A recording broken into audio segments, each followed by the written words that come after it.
આપણે જઈ રહ્યા છીએ આની એક્ઝેક્ટ પાછળ શેરુંનું જોવા માટે અને અહીંયા બધા જોઈ રહ્યા છો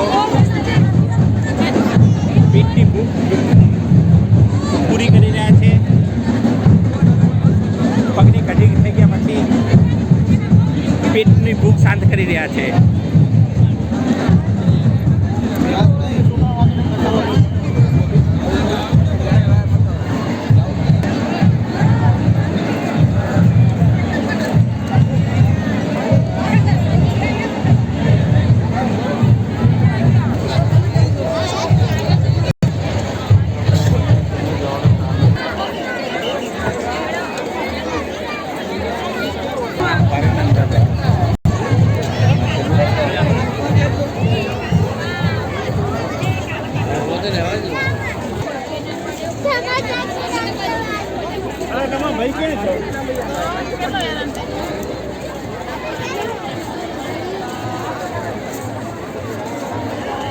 આપણે આવી ગયા બાલનગરી.